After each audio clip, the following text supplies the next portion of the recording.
콜라보 뉴스 TV의 ESG 경영과 녹색 혁신 기업에 대한 두 번째 방송을 시작하겠습니다. 오늘의 주제는 친환경 플라스틱과 탄소 중립 2050이라는 주제로 말씀을 나눌까 합니다. 저는 진행을 맡고 있는 정석균입니다. 안녕하십니까? 반갑습니다. 저는 현재 한국 ESG 학회의 이사를 맡고 있고 콜라보 TV의 ESG 관련 전문위원을 담당하고 있습니다. 오늘 이제 나눌 말씀의 주제는 친환경 플라스틱과 탄소 중립 2050이죠. 그래서 얘기 순서는 이제 저희가 간단하게 다들 아실 겁니다. 플라스틱이 우리 생활에 어떤 폐해를 미치는지 저기 동영상 준비 가능할까요? 저희가 그래서 플라스틱의 심각성을 저희가 이제 말씀을 드리고요. 일단 내고팩이 시도하고 있는 고민하고 있는 부분과 현재 그 전 세계적인 동향에 대해서 이제 좀 더 상세하게 저희가 이제 좀 고민해 보는 걸로 진행을 하겠습니다. 그러면 저희가 간략하게 말씀을 드리자면 현재 플라스틱이 문제가 되는 건 다 알고 계시지만은 환경 오염 때문이겠죠. 일단 500년간 썩지 않는다는 게 가장 큰 문제겠고요. 그래서 지구 환경에 대해서 이제 심각한 폐해를 미치고 있죠. 그리고 두 번째 큰 문제가 탄소 배출 문제가 아닌가 생각을 합니다. 실제로 플라스틱을 생산할 때 원료를 생산하고 제품을 생산할 때 탄소 배출을 하고요. 그 다음에 이제 소각을 할 때 탄소를 배출하고 있죠. 그래서 저희가 지금 우리나라나 아니면 전 세계적인 과제가 2050년까지 탄소 중립, 즉 탄소 배출 재료를 어떻게 실현할 것인가, 달성할 것인가가 이제 가장 중요한 목표가 되겠습니다. 그게 이제 전 지구적인 과제인 것 같고요. 그런 것들을 우리가 이제 어떻게 하면 줄이고 어떻게 하면 개선할 것인가라는 것들이 지금 모두의 고민이지 않겠나라고 생각을 합니다. 지금까지의 주로 고민은 단순하게 환경을 오염시키니까 플라스틱을 사용량을 줄이자 이런 건데 실제적으로 참 우리가 일상생활에서 플라스틱 없이 살아간다는 건 감히 상상하기가 어렵지 않습니까? 그래서 결국 그 생활의 불편을 줄이면서 어떻게 하면 플라스틱 문제를 개선할 것인가 라는 관점에서 오늘의 얘기를 좀 진행을 해가면 좋을 것 같다고 생각을 합니다. 자, 그러면 이제 저희가 좀 더 논의를 좀 구체적으로 하기 위해서 이런 거대 담론은 다들 아실 것 같고요. 이제 세부적으로 현재 동향, 고민들 이런 것들 보면서 그 자료를 보시고 저희가 그거에 대해서 하나하나 좀 서로 궁금한 점을 묻고 답하는 순서로 진행을 하면 어떨까 생각을 합니다. 그 현재 동향과에 대해서는 일단 내고팩의 이보영 대표님께서 좀 가능하면 쉽게 좀 발표를 해주시면 감사하겠습니다. 사실은 이 친환경 얘기하면서요 결론적으로 테마적으로 떠오르는 게 화이트 바이오 이렇게 떠오르거든요. 그래서 화이트 바이오가 사실은 말 나온 게 유럽 쪽에서는 한 20년 전에 나왔는데요. 한국에 나온 거는 이제 2년밖에 안 된 거죠. 그래서 사실은 화이트 바이오가 뭐냐부터 알고 가야 돼요. 그래서 저 화이트 바이오가 뭐냐에 대해서 간단하게 설명을 해드릴게요. 근데 화이트 바이오를 설명하면은 좀 너무 생소하니까 그 전에 먼저 알아줄게. 일전에 한번 텔레비나 라디오도 많이 들어보셨던 레드 바이오, 그린 바이오 이런 게 있거든요. 그래서 네. 그린 바이오는 뭐냐면은 나뭇잎의 색깔이 녹색이라서 식량 같은 걸 하는 사업을 그린 바이오 이렇게 얘기합니다. 그 다음에 레드 바이오는 뭐냐면은 인체의 피 색깔이 붉은색이거든요. 그래서 의료냐 제약 이쪽으로 하는 게 레드 바이오거든요. 그 다음에 지금 이제 급부상에서 뜨는 게 화이트 바이오인데 도대체 화이트 바이오는 뭐냐? 그래서 화이트 바이오 글자의 뜻은 저겁니다. 지금 화이트 바이오 보면은 바이오란 뜻은 유기물인데요. 화이트는 공장의 굴뚝 색깔이 흰색이라서 화이트 바이오. 다른 말로 하면은 산업 바이오 이렇게 얘기하는 겁니다. 저 페이지 좀 넘겨주세요.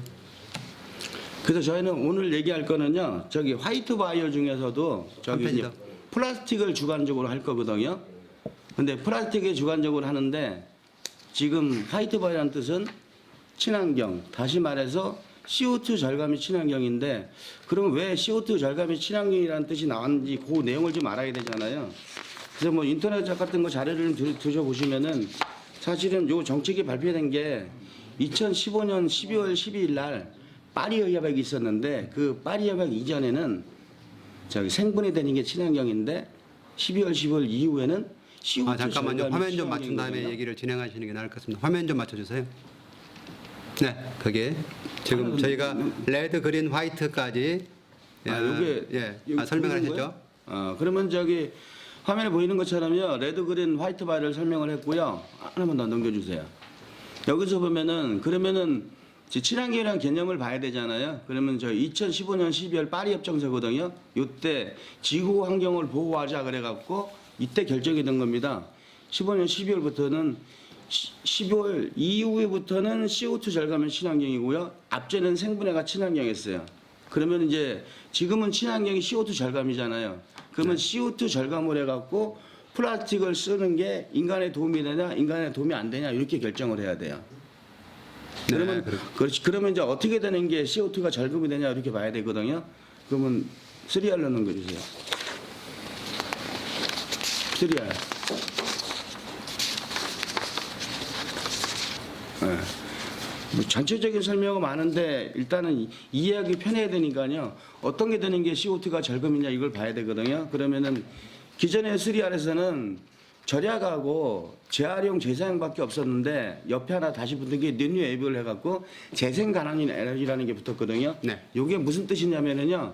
풀은 베어버리고 아침에 자고 일어났더니 햇빛만 쬐면 다시 자라난다. 네, 그러니까 이런 말 다시 말해서 태양빛에 의해서 아무것도 안 했는데 재생이 되는 거잖아요. 그렇죠. 그래서 이게 재생 가능 에너지예요. 근데 이 재생 가능 에너지가 재밌는 게 얘는 자랄 때 CO2를 잡아먹어요. 근데 얘를 플라스틱을 만들었더니 분해할 때 CO2가 발생이 돼요. 그래서 재로 사용한 플라스틱은 탄소 중립이다. 대신에 저걸 만들 때 들어가는 공정 비용은 있는데 그 공정 비용은 저기 일반 석유화학에서 발생하는 공정 비용하고 지금 재생간에 발생하는 비용하고 이제 같다고 봐주고 생각을 하는 거거든요. 그건 나중에 탄소 발자국에서 얼마만큼 들어간 건 계산은 따로 합니다. 근데 기본 베이스를 봤을 때는 쟤는 이제 재생 가능 에너지니까 제로가 되는 거죠. 그래서 저건 재생 가능 에너지. 그러면 이제 CO2 절감 개념을 봤을 때 절약. 절약이란 뜻이 뭐냐면은 중량을 100g짜리를 쓰다가 50g짜리를 썼잖아요. 네, 그러면은 50g이 절약됐잖아요. 그러면은 플라스틱 사용이 50g이 줄어드는 거예요. 그러면 원유에서 파다 나오는 플라스틱이 절어서 이거는 50% CO2 절감. 그다음에 뭐 리사이클, 재활용은 저거죠. 녹여서 다시 만드는 거. 그 땅에서 원유를 안 파쓰고 있는 걸 갖다가 녹여서 새로 만들었으니까 한 번 쓰면은 한 번 또 절약이 되는 거고 저걸 10번 리사이클하면은 10번 리사이클 되는 거죠. 그러니까 한번 사용하고 난 어떤 페트병을 네. 수거해서 다시 녹여가지고 또 다시 페트병을 만드는 거. 거죠. 거기에- 그러면 얘가 이제 분해되면서 CO2하고 물로 바뀌어서 하늘로 날아가는데 네. 제가 날아가지 않는 거잖아요. 그래서 재활용만큼 하면 또 절약이 되는 겁니다. 그다음에 재사용은요. 컵처럼 종이컵 한 번 쓰고 버리잖아요. 근데 이제 플라스틱 컵을 닦아서 다시 썼다. 네, 그러면 쓰는 만큼에 따라서 10번 하면은 10번 재사용이 되는 거고 100번이면 100번 재사용이 되는 거죠. 그럼 재사용할수록 똑같이 이제 분해돼서 CO2를 안 날아간 절약. 그래서 요쪽에 좌측에 있는 포션으로 되어 있는 절약하고 재활용, 재사용은 그 제품에 관계되는 거거든요. 그래서 이제 지금 뭐 환경부 쪽 움직이는 법들이 이제 자원순환법에서 저걸 적용을 하려고 하는 거고요. 그 다음에 원자력 쪽에 움직이는 환경산업지원법. 근데 맨 윗법은 상경산업지원법이에요. 근데 나눠지는 걸 저렇게 나눠주는 거죠. 근데 지금 저렇게 이제 법제화하려고 하는 거고요. 그래서 이렇게 되면 이제 CO2가 절감이 되는 거예요. 이게 기본 개념이. 네. 그래서 화이트 바이오는 이런 기본 개념을 절감이 되는데 요걸 이제 기술적으로 하게 되면은 이런 걸 대체할 수 있는 제품이 있어야 되잖아요. 그러면 저기 리뉴에이블에 대한 재생 가능 에너지라는 게 있는데 그러면 중합바이오라고 분체바이오 쪽으로 넘겨줘. 그럼 이게 중합바이오인데요. 중합바이오는 뭐라면은 사탕수수 분말을 네. 효수와 효소를 해갖고 발효를 시켜요. 그러면 에탄올이 나오거든요. 네. 그 에탄올을 폴리에틸렌을 바꾼 다음에 석유화학에서 중합해서 폴리에틸렌을 만드는 거예요. 그러니까 결론적으로 발효를 통해서 만들어서 석유화학을 만드는 거죠. 예. 이런 게 중합바이오고요. 그다음에 원유를 캐갖고 원유를 분별 증류한 다음에 촉매 상태에서 반응시켜서 폴리머를 만들었어요. 이런 것들은 석유학 합성 바이오 이렇게 얘기를 하는 거죠. 그래서 중합이라는 건 결론은 뭐 효소를 통해서 촉매를 통해서 이렇게 바이오 매스를 갖고 했다는 거 이걸 얘기하는 거고요. 그다음 원유는 원유 갖고 하는 거 이 차이가 있는 거죠. 그 나중에 최종의 제품은 똑같습니다. 원유에서 만드는 폴리에틸렌이나 그다음에 바이오 매스를 만드는 폴리에틸렌이나 똑같은 폴리에틸렌이 나오는 거죠. 근데 이제 원유에서 나오는 거는 원유는 자랄 때 뭐 100만 년 전에는 CO2를 잡아먹었을지 모르겠는데 지금은 안 잡아먹었잖아요. 네. 지금 땅속에 캤으니까. 그러니까 캤을 때는 CO2가 잡아먹지 않고 그냥 제로잖아요. 근데 얘가 이제 소각을 하거나 땅에 묻어서 분해돼 갖고 올라갔어. 그럼 CO2가 발생이잖아요. 그래서 원유는 CO2만 발생만 되는 거고 지금 중합바이오는 사탕수수니까 사탕수수가 자랄 때 CO2를 먹어야지만 광합성에서 전분이 만들어지거든요. 그래서 자랄 때는 CO2를 잡아먹고 분해할 때는 CO2가 발생된다. 그래서 탄소 중립. 이렇게 해서 케미칼로 만들어지는 게 중합바이오고요. 그 다음에 이제 분체 바이오는 다른 게 아니라 이제 사탕수수를요, 사탕수 대를 갈아요. 네. 갈면은 고온 분말이 되거든요. 그 고온 분말을 플라스틱에다 집어넣는 거죠. 뭐 중합바이오 분말에다 집어넣을 수가 있고요. 아니면 석유학 플라스틱에다 집어넣을 수 있고. 그럼 들어간 만큼의 플라스틱 사용량이 줄어드는 거예요. 그래서 예를 들어 25% 들어가면은 25%가끔 탄소 절감이 되는 거고요. 50%가 들어가면 50%가 절감이 되는 거예요. 그래서 앞으로는 가는 방향이 중합바이오, 분체바이오 두 방향으로 가야 되는데 지금 중합바이오 가려면은 투자비가 생각보다 되게 많이 듭니다. 한 뭐 5천억, 1조 이렇게 들어야 되고요. 기간도 좀 많이 가야 돼요. 그래서 이제 급하게 가는 게 이제 분체바이오 쪽으로 많이 가고 있더라고요. 잠깐만요. 이게 얘기가 너무 참 어려워졌는데. 네. 제가 한번 좀 쉽게 한번 정리를 한번 정확할지는 모르겠습니다. 해보자면은 그러니까 기존에 이제 우리가 플라스틱을 친환경화 아니면 탄소를 줄이는 방향이 중합바이오와 분체바이오가 있다. 근데 중합바이오는 결국 화학적인 어떤 공정을 거쳐가지고 우리가 어떤 플라스틱 원재료를 예, 만들어낸다. 예. 뭐 그렇게 이해를 하면 되나요? 아니요. 원재료를 만드는데 중합바이오가 두 개가 있는 거죠. 원유로 만드는 중합바이오가 있는 게 있고요. 그렇죠. 그다음 바이오매스를 만드는 중합바이오가 있는 거고. 그다음에 바이오매스를 만드는 중합바이오가 친환경. CO2 절감이 되니까요. 네. 그리고 분체바이오는 바이오매스를 이제 잘게 가루를 내서 원료하고 섞습니다. 원료 섞습니다. 원료하고 섞어서 그러니까 분체. 예. 그러니까 분체 막 갈아서 미세하게 갈아서 그걸 이제 석유계 어떤 원료를 줄이는 예. 그런 개념으로 보면 되는 거죠. 기본적으로 플라스틱 레진에다가요. 우리 네. 밀가루 같은 걸 집어넣고 성형한다고 보시면 됩니다. 예, 그렇죠. 예. 그러면 밀가루가 들어가 있는 플라스틱이 되는 거죠. 네. 그랬더니 그걸 갖고 이제 필름이나 그다음에 시트나 사춘이나 이런 것들을 만들 수 있는 거예요. 그래서 고운 가루를 집어넣어서 만든다. 대신에 그 가루가 뭐냐? 바이오매스다. 그래서 바이오매스는 CO2 절감이니까 들어간 만큼 CO2 절감에 친환경. 그래서 탄소 절감에서 탄소 세금을 줄일 수가 있는 거죠. 네. 좀 어렵긴 한데 어렵죠. 어쨌든 예. 다음 얘기로 넘어가 보시죠. 예. 이게 이제 보시면은 바이오매스를 사용했을 때 1세대, 2세대, 3세대로 나눈 거거든요. 저 바이오매스를 잘 모르시는 분도 있을 수 있으니까 바이오매스가 뭔지부터 좀 간단하게. 바이오매스는 쉽게 생각하면은요.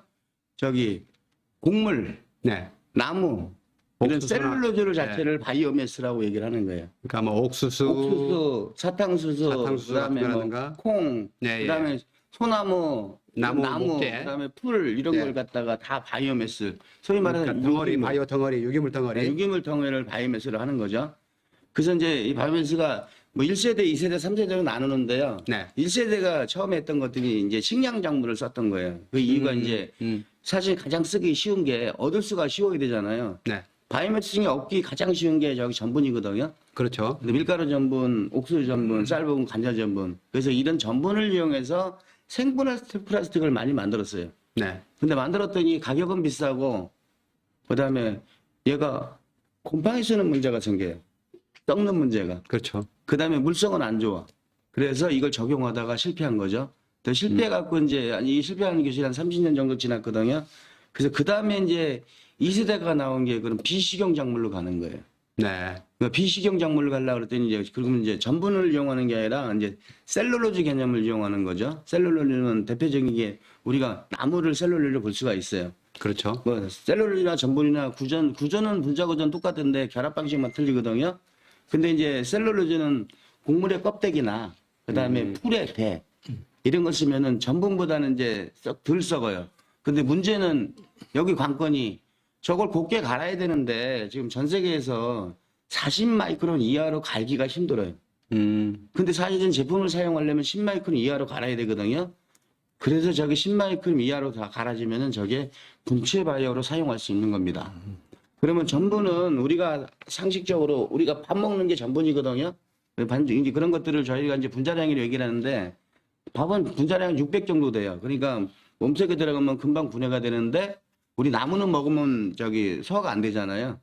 분자 구조도 틀리지 않은 분자량이 높습니다. 그래서 안 썩는 거를 주로 가는 거예요. 거기서 조금 부족한 거는 항균제를 집어넣어서 가는 거고요.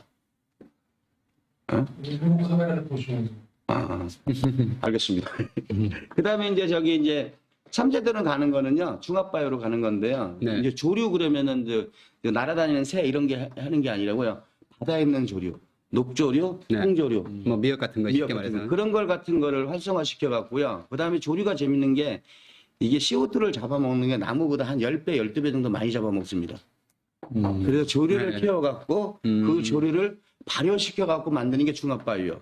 네. 그래서 지금 이제 저게 전 세계 석유화학 업체들이 미래 먹거리라고 이거 한참 준비하고 있는 거죠. 그래서 지금 바이오매스를 기본적으로 나눌 때는 이제 곡물 기반에 움직였던 1세대, 네. 그 다음에 비식용 셀룰을 이용한 2세대, 그 다음에 이제 중합바이오 해제를 통해서 움직이는 3세대 이렇게 기본적으로 되어 있습니다. 네. 그래서 지금은 2세대하고 3세대가 같이 가고 있는 거죠. 근데 이제 급히 가야 되니까 이제 3세대보다는 2세대가 좀 빨리 가는 거예요. 근데 저 2세대 빨리 가는 기술을 대한민국이 전 세계도 좀 앞서 있습니다. 그러면 지금 현재 1세대, 2세대 이 구분이 예. 뭐 2세대로 넘어가면서 1세대가 뭐 다 없어져 버리거나 이런 건 아니겠죠? 그런 건 아니죠. 어쨌든 뭐 음식이 혼재돼서 있겠죠? 혼재돼서 가는 거죠. 근데 이런 게 대표적인 게 뭐냐면은 생분해 플라스틱이 지금 업체는 친환경이었잖아요. 그렇다고 지금 생분해가 친환경이 빠졌는데도 바로 없어지진 않잖아요. 어느 정도 그렇겠죠. 시간이 가는 거죠. 대신에 이제 대세로 가는 것들은 뭐 생분해보다는 지금은 CO2 절감으로 가는 쪽으로 가 있는 거고, 그 다음에 이제 이것도 식용작물에서 비식용으로 가 있는 거죠. 그 다음에 조류 기반은 지금 사실은 10년 전에 스타트했다가 다시 저기 밑으로 내려앉았거든요. 저기 제조 가격 이런 문제 때문에. 네. 근데 지금 이제 제조 가격의 문제가 아니라 기업이 살아남아야 되잖아요. 그렇죠. 그래서 사실은 가격은 제조 가격보다는 소비자가 원하는 가격을 택하는 게 맞아요. 그래서 10년 전에 대기업이 사실은 소비자가 가격을 택하는 걸 갔어야 되는 거죠. 네. 근데 지금 다시 스타트 하는 겁니다. 그래서 중합바이오는 조류 기반으로 갈 거예요. 그러면 이제 제가 궁금한 게요. 지금 그리고 신문 같은 데서 접한 게 옥수수 같은 경우가 이제 현재 식량자원이지 않습니까? 예. 실제로 뭐 옥수수로 알코올을 만들었더니 이제 옥수수 가격이 올라가는 올라가는 거죠. 거죠. 예. 네, 그리고 아프리카에서는 굶어 죽고 있는데 이걸 가지고 기름 만드는 게 과연 올바른 정책이냐? 예. 이제 막상 플라스틱도 똑같은 문제겠죠? 그렇죠. 예. 그래서 이제 그 1세대가 지금 식량 자원이잖아요. 네. 1세대가 식량 자원이다 보니까 자꾸 문제가 생기는 거예요. 그래서 뭐야? 야, 그럼 식량은 쓰지 말고 가자. 그래서 간 게 이제 비식량 자원으로 가는 거죠. 그래서 옥수수의 전분을 먹는 게 아니라 옥피를 쓰는 거예요. 옥수수 껍데기. 껍데기나 대. 껍데기나 대. 예. 그 다음에 옥수수 대도요, 파랬을 때는 사료가 돼요. 말랐을 때는 그렇죠. 못 쓰니까. 그러니까 말랐을 때까지 쓰는 거죠. 이런 식으로.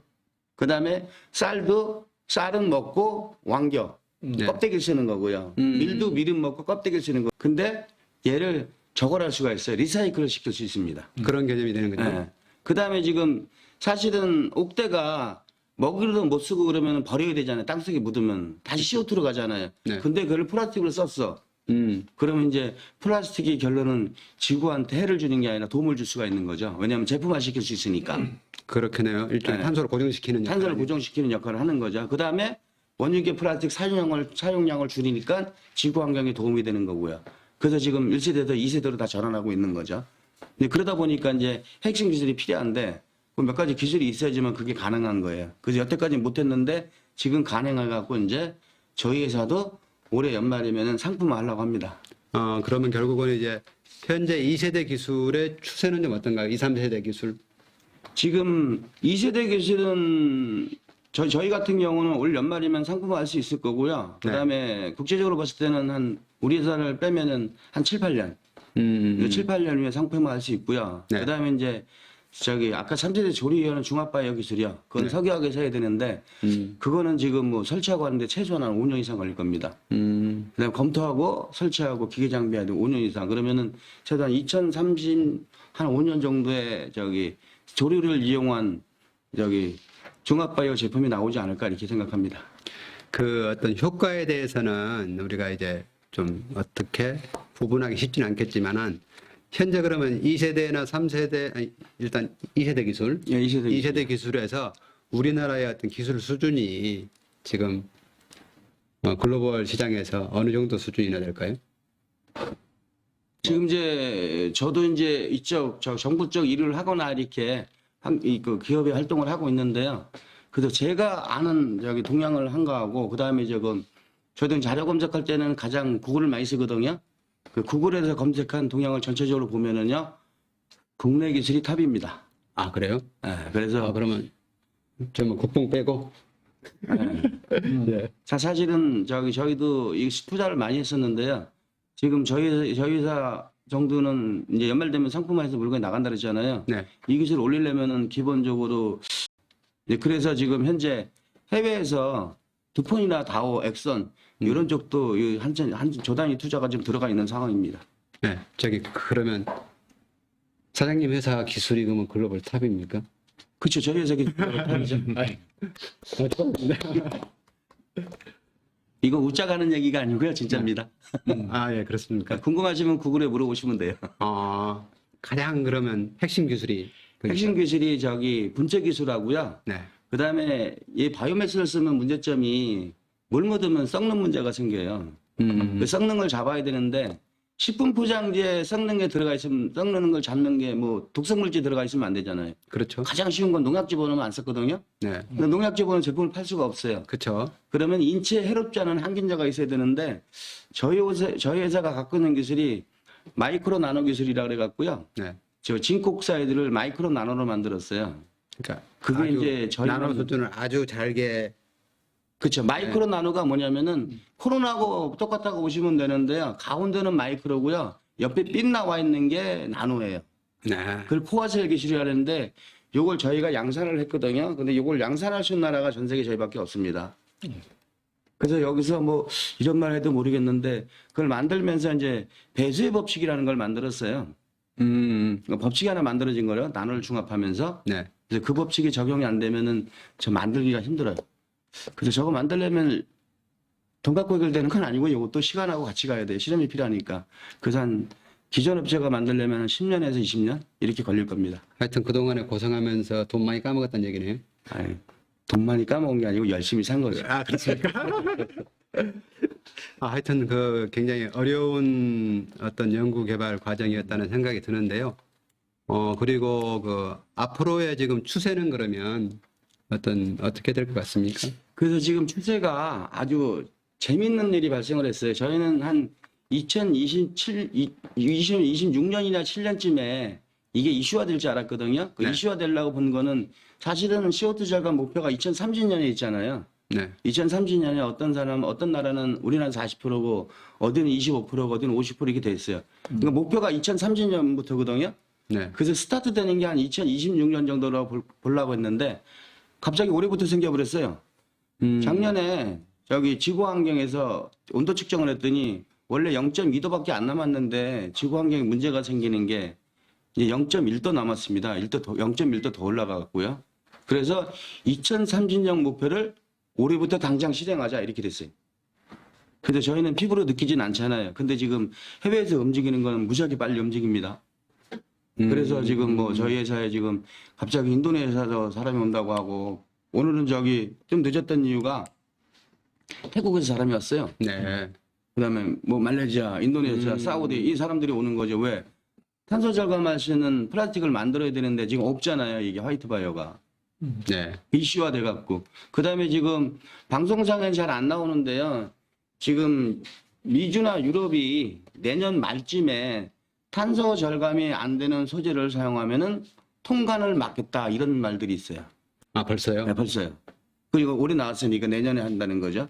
근데 만약에 통관을 막다 그러면은 재밌는 게 제가 이게 옷이 있는데 예를 들어서 이게 옷이 50만 원인데 포장지 하나 나면은 뭐 500원밖에 안 되거든요. 근데 500원 때문에 50만 원 통관이 안 되면 못 파는 거죠. 그러니까 지금 에너지 부분에서 지금 저희들이 계속 고민해왔던 에너지 부분에서 알리백을 안 하면 아니면 신재생 에너지로 생산을 안 하면은 네. 결국 탄소 국경세를 물리겠다. 그렇죠. 이런 거 있었지 않습니까? 이제 그것만 주로 생각을 하고 있었는데 근데 통관을 막겠다 이런 것까지 나오는 이제 플라스틱에 대해서 또 네. 그러니까 에너지 측면이 아니라 탄소 배출을 하면은 그거에 대해서도 규제를 하겠다. 뭐 그렇죠. 이런 게 되겠네요. 예. 근데 탄소 국경세 기준으로 탄소세 이렇게 세금으로 가는데 이게 네. 뭐냐면은 사실은 한 10년 전에 저런 일이 있었어요. 아랍에미레이트에 네. 이쪽에 아랍 쪽에 네. 낙타가 죽었는데 배를 갈라봤더니 필름이 잔뜩 나왔다. 그래서 필름이 나오면 왜 나와서 그러면 그거 먹어서 필름 먹어서 죽었다 이렇게 됐어요. 네. 그래서 생긴 게 지금 그러면은 낙타가 필름을 못 먹게 되잖아요. 네. 그래서 이제 광분해 필름이 나오기 시작한 거죠. 그래서 산화생분해라고. 근데 재밌었던 게 인증제도가 만들어고 여기 땅 했더니 그날부터 통관이 안 되는 거예요. 산화생분해 필름을 쓰지 않은 전자제품은 못 들어온다. 이런 방식으로 바뀌는 거죠. 네. 갑자기 이제 탄소세가 문제 빨리 가야 되니까 그 빨리 가려고 하다 보니까 어떻게 해야 돼? 그래서 일단은 법으로 좀 틀어막아주면 사실은 가장 좋은 거는 준비 안 된 국가들은 방법이 없는데 준비된 국가들은 갈 수 있잖아요. 뭐 법을 만드는 거는 뭐 우리나라는 참여를 못 하는 거고 뭐 G7이나 아니면 3개국에 만들어야 되는데 그래서 지금 스타트 되는 게 그러면 친환경 필름을 가장 많이 쓰는 나라가 어디예요? 그랬더니 사용하는 나라는 유럽이나 미주예요. 근데 만드는 나라는 어디야? 동남아시아예요. 동남아시아가 지금 제일 빨리 움직입니다. 베트남에서 친환경 생분해 필름으로 의리 포장을 했는데 생분해를 안 되고 다른 걸 가야 된대. 아니면 수량이 늘어난대. 그럼 채워줄 수가 없잖아요. 사용은 유럽에서 하는데 만드는 생산 국가는 동남아시아니까 동남아시아가 제일 빨리 움직이고 있는 거죠. 그래서 지금 동남아시아 국가들이 가끔가다 계속 저희들 찾아와요. 그래서 저희가 겁나 행복한 거죠. 그래서 저희도 빨리 완성해서 지금 가야 됩니다. 정 회장님께서 이를테면 이 플라스틱 쪽에 밀접하게 일을 하고 계시지 않으니까 네. 일반 소비자 관점에서 뭐 좀 궁금하신 게 있으십니까? 일단은 지금 말씀해 주셨던 것 중에 이제 정확한 법률상으로는 2025년도부터는 아리백에 준하지 않는 상품은 이제 유럽에서는 유통이 안 됩니다. 그것을 유통법이라고 그러는 걸로 이미 정화가 되어 가지고요. 그래서 거기에 대한 것들로 저희들이 이제 대한민국에서 저 틈새 시장을 공략할 수 있는 거리는 상당히 많다 이렇게 보여지고 있고요. 의외로 아리백에 준하고 있는 상품이라고 그러는 것들 중에는 지금 말씀해 주신 것처럼 저희 국내에서도 연구가 활발히 이루어졌기 때문에 어느 정도 과정까지는 온 것으로 알고는 있습니다. 그런데 이제 제가 알고 있는 분야하고는 상당히 많은 고급화 또는 기술화, 전문화, 과학화 이런 것에 대해서 오늘 이제 주제가 형성되었다가 보니까 저를 비롯한 일반인들에게는 조금 어려운 이야기일 수 있겠다 싶어요. 그런데 이 방향은 향후 어렵다고 해서 저희가 방치할 일이 아니고 어떻게 해서든지 국민 대다수에게 이것을 보급하고 교육해야 되는 그 과정들이 필요로 하지 않겠느냐. 물론 이것이 이제 정부의 역할이고 교육의 역할이긴 하겠습니다만은 저희들 같은 중소기업, 기업들 내에서의 역할이나 책임도 이렇게 가고 있으니 이것이 곧 우리가 얘기하고 있는 ESG 경영이라고 그러는 부분이지 않을까 이런 생각도 좀 들어봅니다.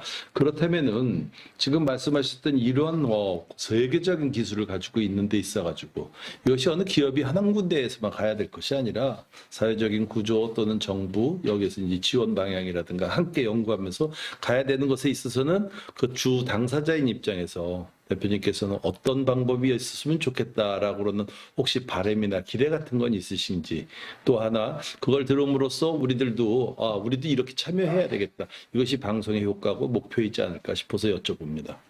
아유, 감사합니다. 사실은 사업을 하면서 초도에 움직이는 것들은 사실은 개인의 자기 자금 갖고 움직이는 게 맞아요.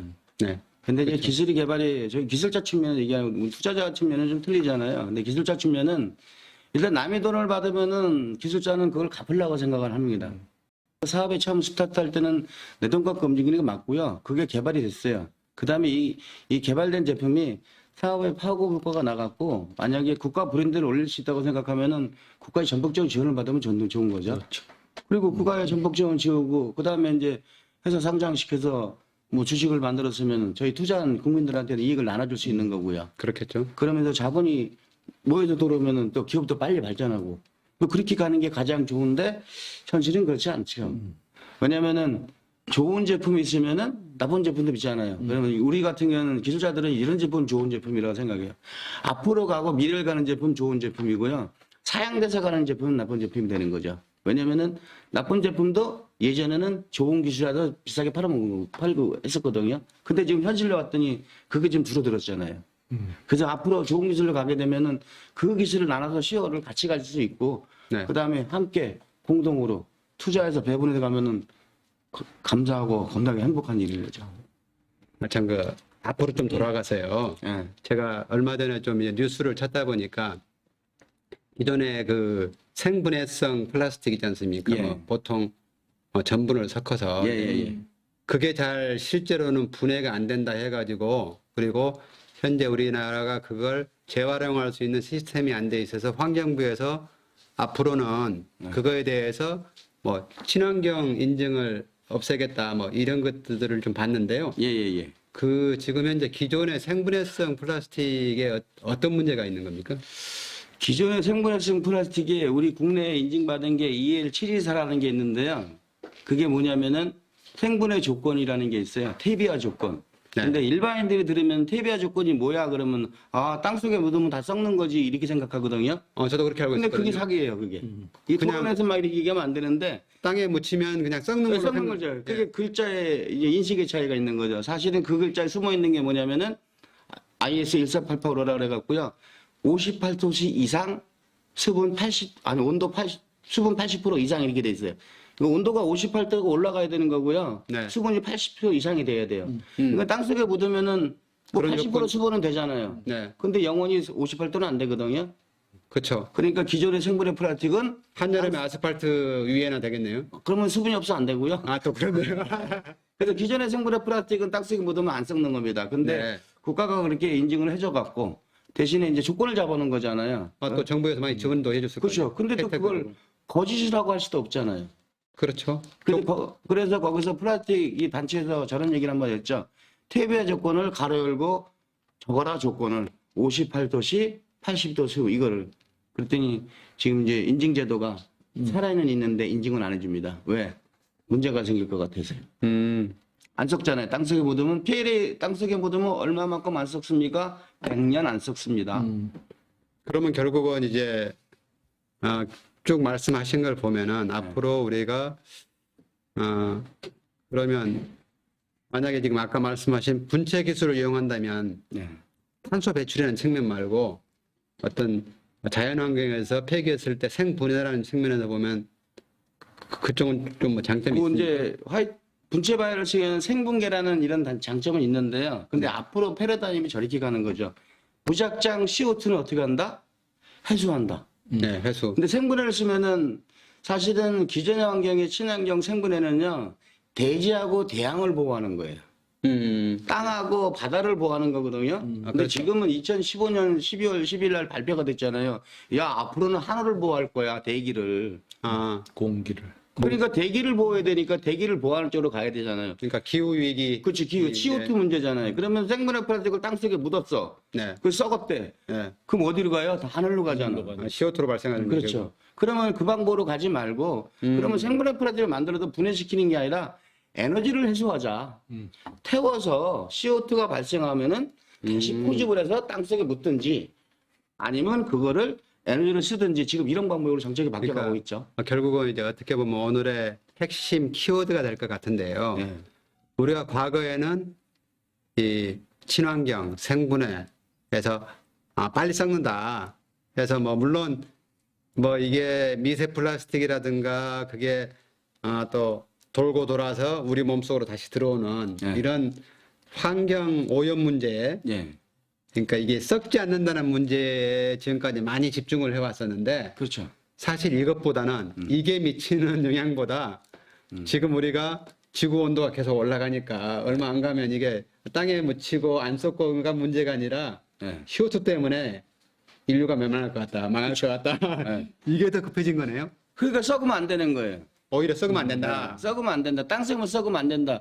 썩지 않게 해갖고 에너지를 해소를 하자. 네. 아니 빼낼 때 에너지가 들어갔으면 그 에너지를 해소해갖고 다시 재사용할 쪽으로 가야 된다. 그래서 재사용 재활용.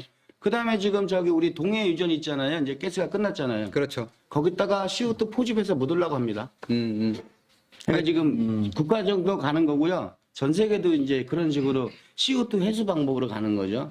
그래서 땅 속에 묻어서 썩어서 없어지는 것보다 에너지를 어떻게든 절약하고 어떻게든 재사용하고 재활용하고 이렇게 가려고 노력을 이제 하는 거죠. 그러면 결국 대표님이 말씀하시는 건 우리가 플라스틱 문제를 바라보는 관점 자체도 바뀌어야 된다. 그렇죠. 바뀌어야 되는 거죠. 우리는 지금까지 이를테면 자연보호, 환경보호, 환경보호. 플라스틱 안 썩어, 안 만들어야 돼, 일회용품 줄여야 돼, 그리고 이게 분해돼야 돼라고 계속 거의 대부분의 사람들이 막 주장을 해왔죠. 40년, 50년 주장을 한 거죠. 계속 주장을 해왔는데 네.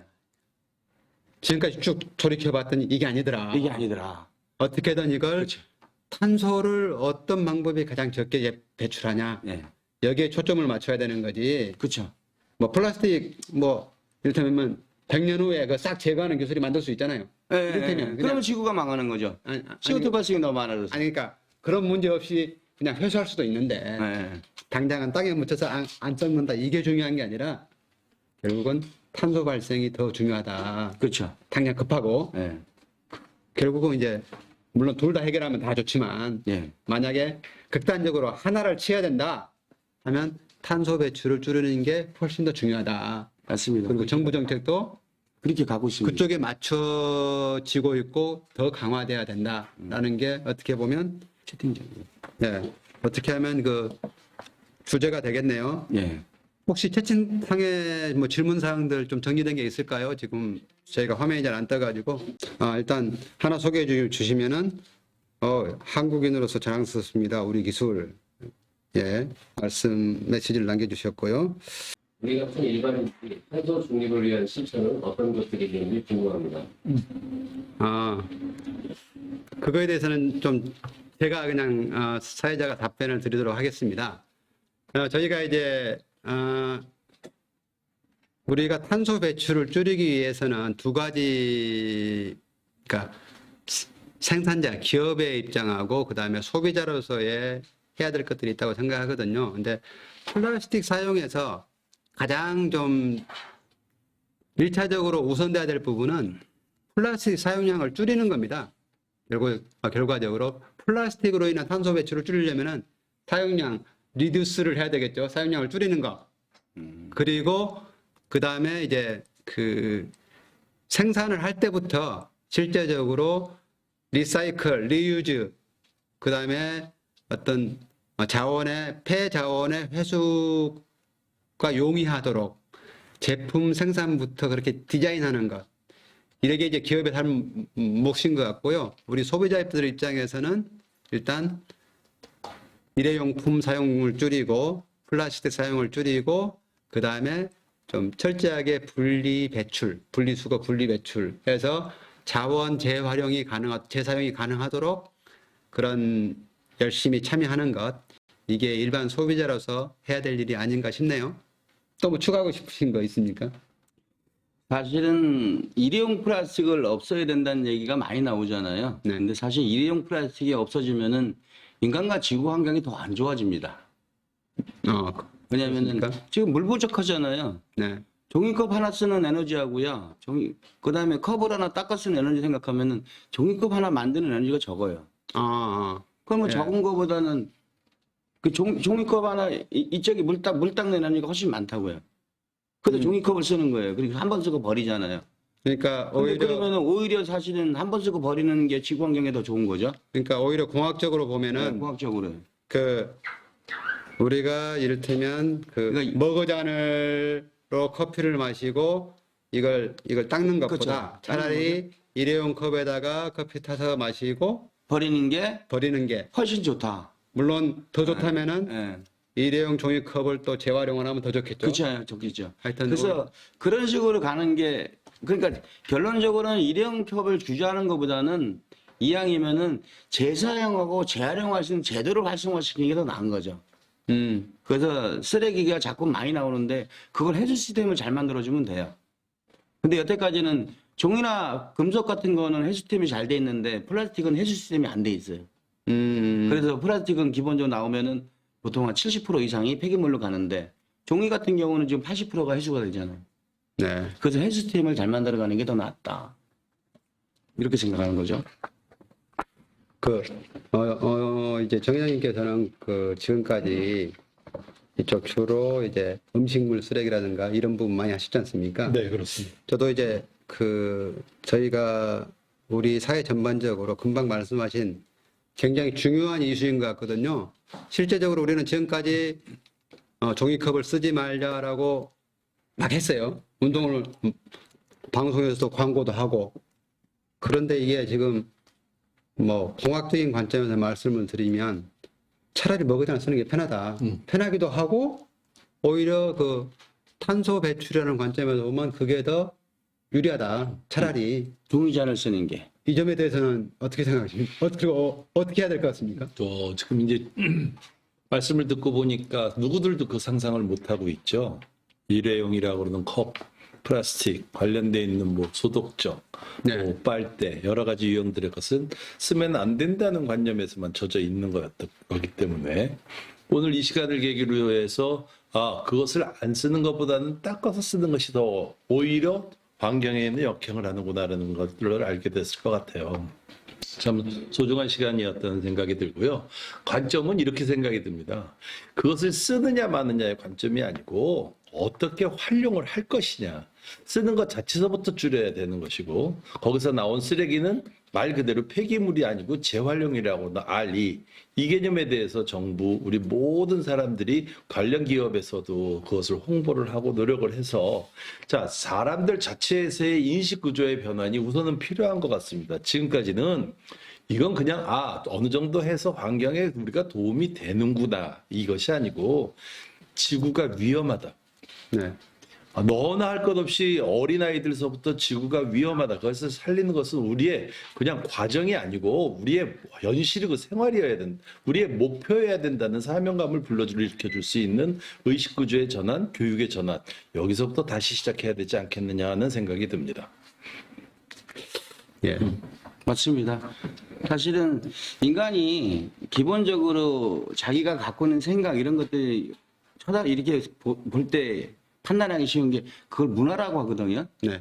근데 내가 갖고 있는 지금 문화, 내가 갖고 있는 교육 이런 것들이 한꺼번에 바꾸긴 힘들어요. 근데 지금 어차피 기준은 정해졌잖아요. 파리 협약이라는 게. 그러면 정해진 게 CO2 절감이잖아요. 그러면은 일회용을 사용하는 게 CO2 절감이 되느냐, 아니면은 다양 머그잔을 쓰는 게 CO2 절감이 되느냐. 그 판단했을 때, 다양 머그잔을 쓰는 게 CO2 절감이 안 된다. 그러면 일회용으로 가야 되는 거죠. 근데 그 경제적인 측면을 보면은 결론은 어떤 게 더 돈이 되느냐. 네. 그럼 남는 돈 갖고 투자하면은 환경이 좋아질 수 있는 거죠. 그래서 그렇죠. 경제적으로 좋은 쪽으로 생각하고요. 그걸 갖고 어떻게 정부 차원에서 해소해 갖고 환경을 잡아가느냐. 그래서 CO2를 절감을 시키느냐. 이게 미래의 목표 아닌가 생각합니다. 그러면은 이제 저희가 조금 범위를 좁혀가지고요. 이제 네고팩에서 지금 이런 좋은 기술로 지금 탄소를 줄일 수 있는 어떤 제품들을 이제 생산하고 판매를 하실 거잖아요. 예. 그런 관점에서 이제 우리 어떤 뭐 정부의 정책이나 이런 부분들이 어떻게 좀 어떤 게 좀 필요하다, 급하다, 뭐 이런 좀 좁은 범위로서 한번 좀 좁은 범위로서요? 예. 지금 정부에서 이제 기업 지원 정책 거 되게 많거든요. 네. 근데 재미있는 게 창업 3년 아니면 창업 7년이에요. 그렇죠. 근데 말로는 유니콘 기업 만든다고 하잖아요. 네. 아, 창업 3년 이내 기업이 유니콘 기업이 어떻게 만들어져요? 거의 불가능하죠. 아니, 불가능하죠. 거의가 아니라 불가능하죠. 아, 불가능하죠. 예. 그러면 유니콘 기업 만들려면 기본적으로 제조업이 살아남는데 걸리는 게 20년이거든요. 네. 그럼 20년 이상 기업을 도와주지만 얘가 가능한 거예요. 음. 근데 20년 이상 기업은 도와주는 제도가 없잖아요. 왜? 뭐 그리고 뭐 일자리 창출이나 이런 것들이 거의 7년만 넘어가도 없죠. 없죠. 예. 예, 스타트업이라는 게 예. 그다음에 앞으로 지금 정책이라는 게 한국이 전 세계 이제 지금 7위까지 올라와 있는데 얘가 3위 이상 올라가려면은요 결론은 유니콘 기업들이 한 최소한 1,000개 이상이 나와야지만 이게 가능한 거거든요. 그렇겠죠. 그럼 원천 기술 있는 업체잖아요. 원천 기술 기업은 최소한 20년 걸립니다. 그럼 20년 이상 걸린 기업에 투자할 수 있는 이런 메커니즘이라든지 이런 게 만들어지면은 예. 저희 같은 회사들이 좀 많은 도움을 받으실 것 같습니다. 정 회장님께서는 지금 말씀하신 거에 공감을 하고요. 거의 이게- 마무리 발언이 예, 될 것 같습니다. 시간 관계상. 뭐 일시적인 지원 이런 것이 어떻게 보면은 지금 말씀하신 것처럼 2, 3년, 3, 4년 내에 기업이 성장해가지고 제자리를 찾는다. 이건 거의 불가능한 것이라고 그러는 거는 이제 누구들도 아는 현실이니까 조금 체계적인 지원으로 인해서 진짜 그 돈을 준다는 것이 아니라 그것을 어떻게 이렇게 세워줄 것인가에 좀 더 역점을 둘 수 있는 진정한 기업을 성장시킬 수 있는 과정이 그것이 투자 가치가 전적으로 있는 것이지 않을까 이런 생각이 듭니다. 해서 모든 것은 기초서부터 지식이어야 될 거니까 네. 교육이라고 그러는 방향 이곳에 이제 조금 더 지원을 갖다가 투자를 해주실 수 있다면은 직원들도 그렇고 사원들도 그렇고 여기에 한 가지 더 추가하자고 그런다면 이제는 환경이라고 그러는 것은 너 나야만의 문제는 아니고요. 네. 여기에 모든 사람들이 일하고 있는 사람들 스스로가 자긍심을 가질 수 있는 긍지심을 고취시켜 줄 수 있는 이런 정도의 지원 또는 교육 그리고 정서적인 안정 이런 것들이 좀 필요한 세상이 되었다 이렇게 말씀드리고 싶습니다. 예, 일단 저희가 한 거의 50분 가까이 좀 어려운 주제를 이제 토의를 해봐서 좀 상당히 좀 이해하기도 쉽지 않았을 것 같고요. 또 너무 좀 뭐 토론이 집중이 안 되는 그런 문제도 있었을 것 같습니다. 하여튼 저희가 좀 더 다음부터는 좀 더 치밀하게 준비를 해서 가능하면 아무리 어려운 주제라도 좀 쉽게 서로 진행할 수 있도록 좀 해야 될 것 같은 생각이 들고요. 저희가 이제 주제가 ESG 경영이거든요. 근데 이제 이 ESG의 E가 environmental 환경이지 않습니까? 근데 이제 환경 문제를 우리가 어떻게 접근할 것이냐 거에서 오늘 뭐 이제 중요한 앞으로의 탄소 배출에 초점을 맞춰야 된다라는 부분하고 그 다음에 또 하나 이제 저희가 좀 제가 개인적으로 좀 강력한 바람은 사실 지금 네고팩의 예를 들면은 지금 앞에서도 말씀을 드렸지만은 세계적인 기술 나름대로 고유한 유니크한 기술을 이제 보유를 하고 있단 말입니다. 근데 결국 ESG 경영은 글로벌하게 퍼스트 무버 전략이라고 보거든요, 저는. 결국은 글로벌 리딩 기업들이 세계 1등 기술만 살아남는 그런 구조. 그래서 우리 중소기업들도 이제 글로벌 시장에서 정말 글로벌 시장 이끌 수 있는 그런 원천 기술, 좋은 기술 이런 것들을 정부나 사회가 정말 집중적으로 육성을 해서 이러한 기업들이 중견 기업으로 성장하고 또 뭐 대기업으로 성장하고 글로벌 강소기업이 될 수 있는 그런 것들이 이제 필요하지 않는가. 그리고 저희가 같이 이런 기회를 만드는 것도 결국 좋은 기업들을 우리가 ESG 경영을 어떻게 할 것인가 고민하는 것도 중요하지만 좋은 기업들과 이런 좋은 자리를 만들어서 뭐 조금이나마 도움을 줄 수 있는 그리고 이해 폭을 넓힐 수 있는 이런 자리를 앞으로 계속 좀 만들어 가보려고 합니다. 오늘 또 긴 시간 시청해 주셔서 감사하고요.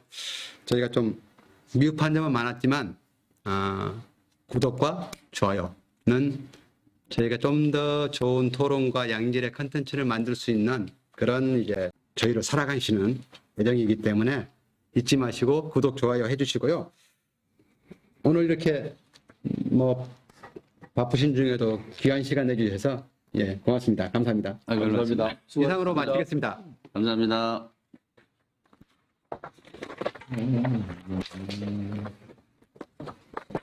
어려운 주제를 그러니까 그거